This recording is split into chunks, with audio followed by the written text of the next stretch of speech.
So basically, what he tweeted was everyone who isn't a homophobic weirdo should go see Bros tonight. You will have a blast. And it is special and uniquely powerful to see this particular story on a big screen, especially for queer folks who don't get this opportunity often. I love this movie so much. Go Bros. Hot and rainbow. Mr. Gore, were you surprised to see this movie underperform so well, I say underperform, that's being too generous. I'll start one more time. Mr. Gore, were you surprised to see this movie bomb so spectacularly? And could anyone have seen this coming? I'm not surprised at all. I'm not surprised that this movie did not perform, and I'll tell you why. The trailer and the marketing. The trailer and the marketing effectively told the majority of the audience, which, and I hope I'm not offending anybody by saying this, the majority of people are straight. That is just a fact, and that is the way things are. And when that trailer, I saw that trailer in a theater, which ends with straight people, they had a good run. People in the audience cringed. You heard audible groans or silence. When your trailer for a romantic comedy ends with, it should end with your biggest laugh, and they basically ended with a fuck you. So now you expect audiences to go support your movie. Even look, I went to see it because I wanted to talk about it on I talked about it on the Film Threat live stream on Friday, which you can go to the Film Threat YouTube channel. Closing in on 50,000 subscribers. Please subscribe to Film Threat if you're not already. Yes, link is in the description, as always. I appreciate that. But I knew this thing was going to fail when, like, we have gay writers who write for Film Threat. Got a couple gay writers. They didn't want to see the movie because they felt that the movie leaned too strongly into gay stereotypes. And I can see that. Are you saying they flicked too hard? They flicked too hard. They flicked too hard. But also another point about this movie is all about being gay rather than, there are other gay themed films where the character just happens to be gay, but the entire movie isn't about their sexuality, right? And also, someone pointed out that romantic comedies are kind of a dying genre anyways. I think this movie might have done better if it were, and I've seen this happening, like, look, a movie like Bros isn't new to me, okay? I've been going to the Sundance Film Festival since the 90s. Right. Like, I've been going, yeah. I was gonna say there's just a South Park gay cowboys eating pudding joke for a reason from 20 fucking years ago. 20 years ago, exactly. So it's like I've been going to film festivals since I went to the Toronto Film Festival in the 80s. You know, I started Film Threat in 1985. I've been around independent film for a long time. Here's what's interesting and new is these are all small movies. If Billy Eichner made this movie for $1 million and it made $5 million, it would be. We'd have a different conversation. Exactly. Yeah. It's a $23 million big budget, big marketing campaign. They spent just as much on the marketing. You know, you had like there were billboards. There's like, you know, those standees in movie theaters. The trailer was in front of everything for the last like 3-4 months. Okay. And it always got an uncomfortable response. And I'm in Burbank, California. It's not as if Burbank doesn't have a big gay population. You know, when you live in Southern California, a lot of gay people, and they did not turn out for this film. Okay. So it tells me a couple things. One, this is never a winning strategy. It's never a winning marketing strategy to insult your audience. So I thought the trailer was god awful terrible. And then the language surrounding the movie, and we're seeing this happen. You know, we kicked off the conversation today talking about one of the She-Hulk actresses, another typical. I feel like you've got to confiscate the passwords to every social media account. You've got to heavily monitor these conversations that actors are having because they don't know how to talk about a movie to broadly appeal to everybody. But also the thing is this: I saw the movie, and there are parts of the movie that I found offensive. Okay. One of the things is so it's a typical romance. Billy Eichner meets a guy. He's sort of a Chad cut guy. Billy Eichner is sort of a wimpy, whiny, Woody Allen type, I would describe, podcaster who's with a hot guy. What? Okay, that plays out just as you would think. You can guess everything that happens and you'll be exactly right. There's a subplot about the opening of an LGBTQ plus museum, a history museum in New York. And they've got like Bowen Yang plays a television producer, a very successful TV producer who donates $5 million so he can have an amusement park ride of the gay history of trauma, right? It just leans into every gay stereotype. In addition, the museum, they're pushing this whole thing that Abraham Lincoln was gay. It's a threaded it's a thread throughout the entire film. Abraham Lincoln was gay. He's definitely gay. Okay, maybe he wasn't gay, but they've sort of. So they stole a Kevin Smith joke, basically, like Jesus being black and all that business. And exactly. The other thing is there's another thread where Billy Eichner's character, Bobby, I believe his name is Bobby, has a conflict with his boyfriend's mother. He's meeting the parents, and the boyfriend's mother is a second grade school teacher and just says, hey, I think kids, it's too young. Second grade is a little too young for kids to learn about LGBTQ plus history. It's a little too young. Turns into a huge argument, and that ends up being like a big plot point that drives the third act of the movie. It's effective. Let me guess, this guy who said that they're too young, he's like there's something of a villain, right? Presenting the point of evil. Well, all I'm saying, I'm just telling you what happened in the movie. You can. I heard this was a big point in the film, but I didn't know how it played out. It's a big point in the film. It's effectively commenting on the parental rights bill in Florida, or what others have termed the "Don't Say Gay" bill. Right? It's a comment on that bill. Of course, and this is a spoiler. If you don't want to hear the spoiler from bros, please, the story ends up where happy ending, the mother brings the second graders to go to the LGBTQ plus. That's right. I remember somebody's told me this. Maybe you told me this. Somebody already told me the ending of this movie. Yeah. So that's it effectively ends with that. And it's just like, I don't know if this is a conversation that we need to be having in our entertainment, written by and starring people who don't have fucking children. That's a problem. I was offended and pissed off when I saw that. I'm so tired of people in Hollywood seeming to have an opinion about children that don't have fucking kids. Now I'm talking. Well, and the ones that do, they buy them. Let's be real. Yeah, but I'm just or sniff them. Or both. No, those are really disrespectful. That's politicians. Ways of talking about mail order children. I'm just like, well, there's a Wayfair theory that I find someone should make that movie. It would be weird. They could be a comedy put out by the Asylum. In any case, I get offended about this stuff. And look, I've spent enough time in Hollywood. And it's just like, I can tell, like, oh, you don't have kids. You don't know what it's like to have children. What normally happens is a lot of men who end up being single into older age, and or women, they end up adopting kids and or having kids very late in life. I had kids very early in life. So I feel I'm an authority to be able to have some sort of opinion about how my kids are raised and what things I'll expose them to, and when I feel they're ready to be exposed to those things. And when I saw this as a thread in the movie, I'm like, yeah, you fucking lost me. You lost me. Okay.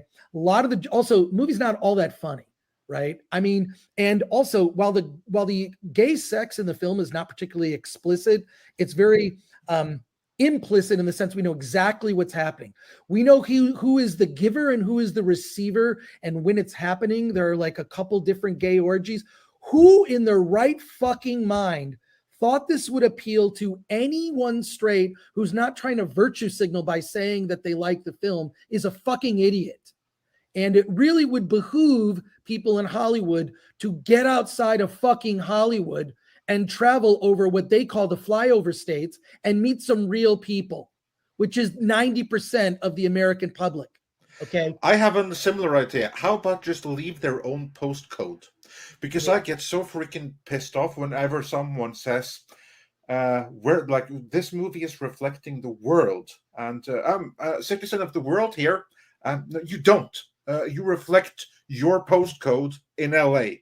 That's your world, but it's not the world.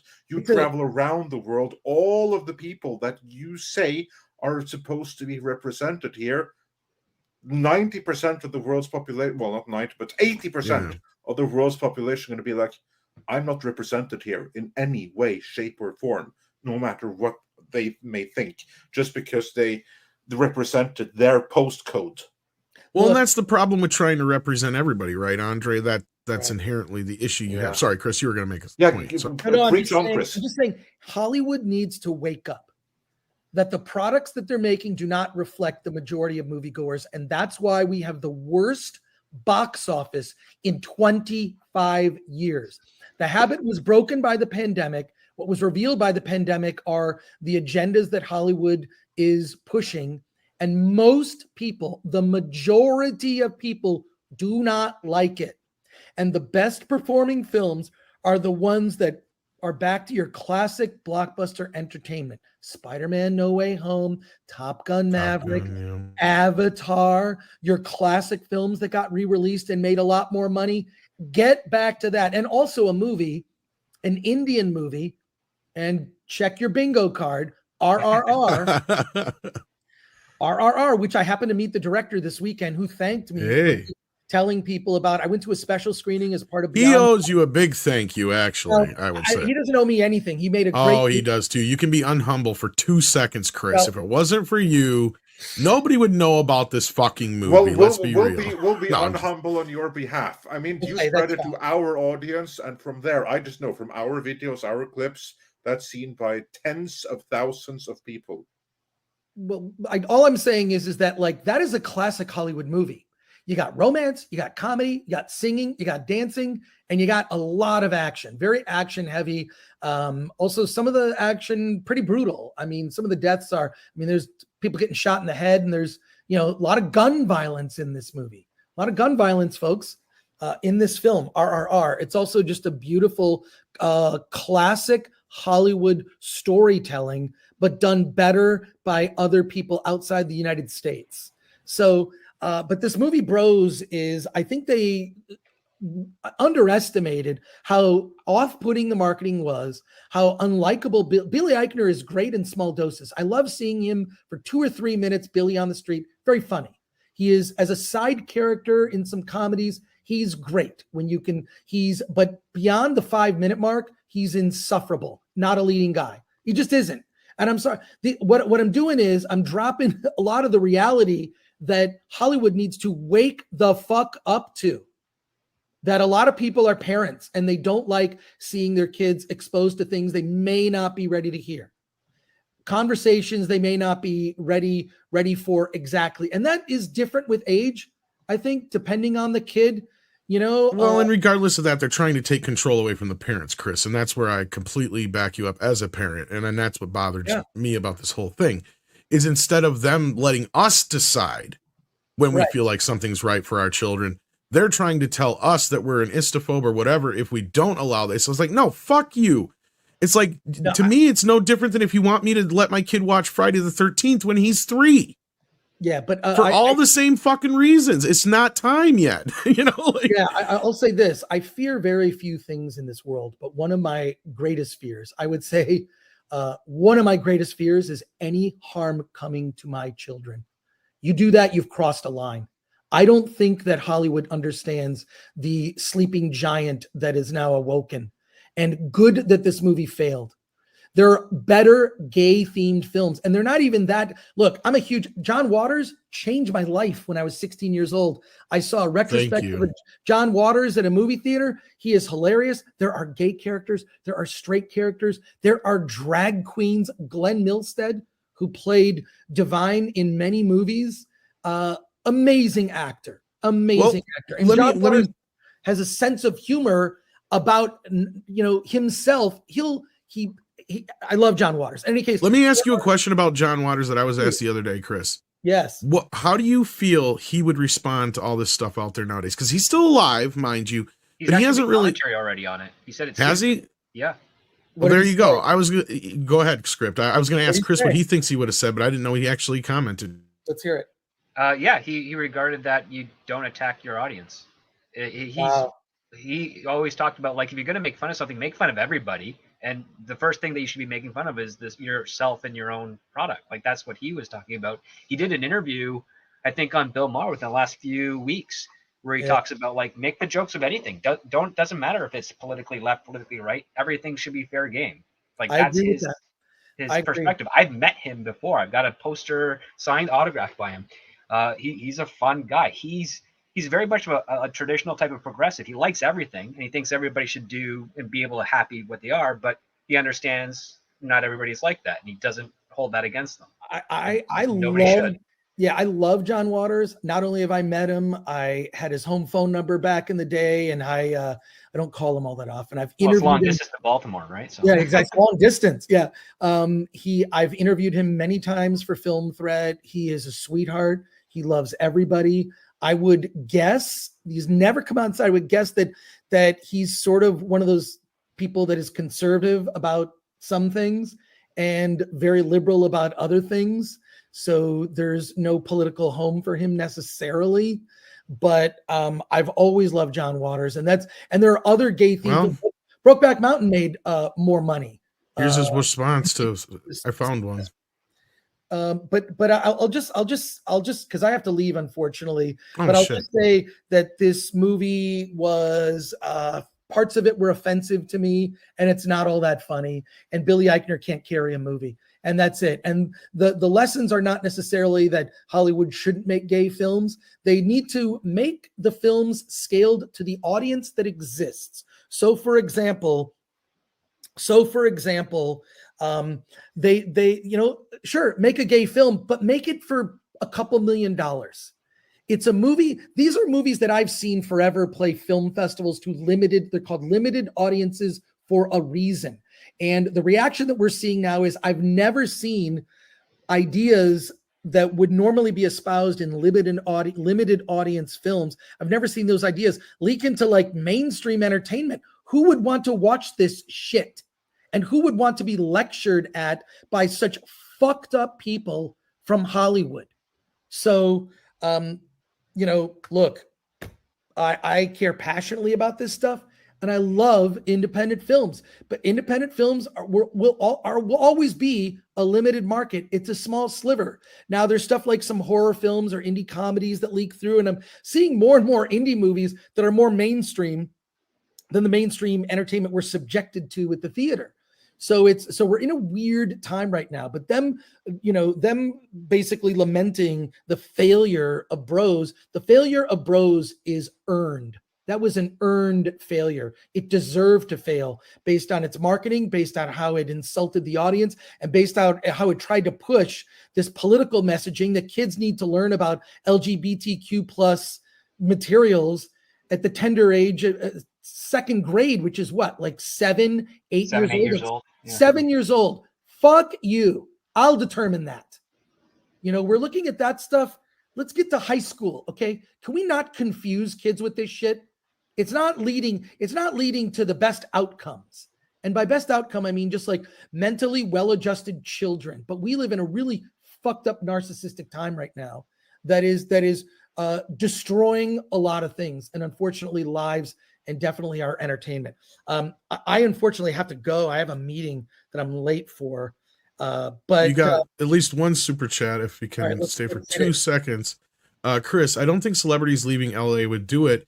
Haven't you seen I Love You America with Sarah Silverman? I haven't seen anything Sarah Silverman's done since she did the Sarah Silverman show, which I actually thought was a very good show. It has jokes now that she can't escape, including she did blackface. She did one of my favorite jokes. She's watching this TV commercial telling you to with just a few dollars, you can with just a few dollars, these images, you won't need to see these images of starving children. It shows like children from Africa starving. So what she does is she covers her television set with dollar bills so she doesn't have to look at them, which I thought was a pretty hilarious joke. I'm not describing it all that well, but I haven't watched that show, so I don't really know. But I don't know. I think that Hollywood's always been narcissistic, patting itself on the back for doing something, for helping, and not actually doing anything other than wearing a fucking ribbon. But they get this high-minded view that they've actually done something great. We're at that movie deserved to fail, and the problem is they're not gonna The takeaway needs to be maybe that movie should have just been a smaller indie movie, because if it was an independent film with the same script, it would have been a huge success if you made it for the amount of movie that scales to the audience. The audience for this kind of material is not as big as you think.